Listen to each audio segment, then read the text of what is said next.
My name is Greg Keeler. I'm the marketing director for Franconia State Park, Cannon Mountain, and the Flume Gorge. The Flume Gorge has been an attraction since the early 1800s. It's the southern end of Franconia State Park, which is roughly a 7,000 acre state park surrounded by national forest. This is a pretty unique space. It's a 2-mile loop that's a nature walk with graded gravel paths, boardwalks. Right now we're running it as a 2-mile loop and you end up back here in the Flume Gorge Visitor Center.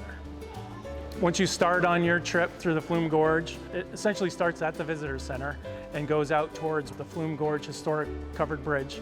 It's said to be one of the most photographed covered bridges in the state, and you can see why it's a beautiful bridge. And once you get to the Flume Gorge, you come across the Flume Brook, which runs through the gorge. And the way that the gorge was actually formed was it was a basalt dike. That's a strip of basalt that's softer than the granite around it. And over time, that got worn down and essentially cut into the shape of a gorge. Once you start your way through the gorge, you're essentially on a boardwalk. In the early days, that was very crude, sort of improvised boardwalks that looked really sketchy.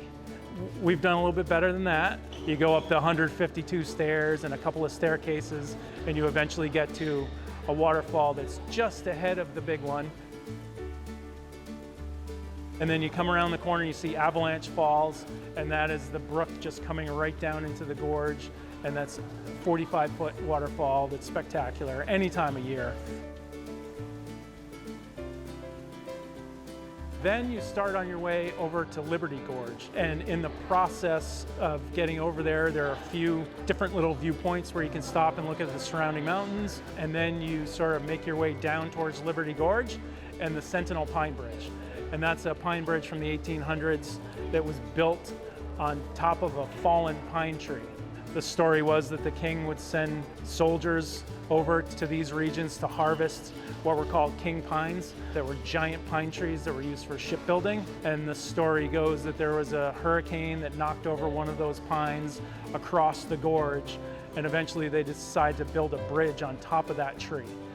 There's a little side trip where you can go out onto a little landing and you can actually see the giant pine tree that's underneath that bridge. I mean, there are almost endless photo opportunities right there. We do have plans in wintertime to open it up to visitors as more of a self-guided walk through the woods. In the wintertime, that water keeps running. And so when it freezes, it builds up upon itself all winter long.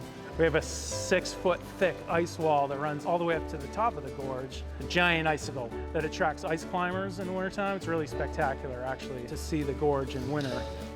Right now, we've gone to a reservation system. It's recommended that you get a reservation in advance so you can secure your spot and make sure that you get in.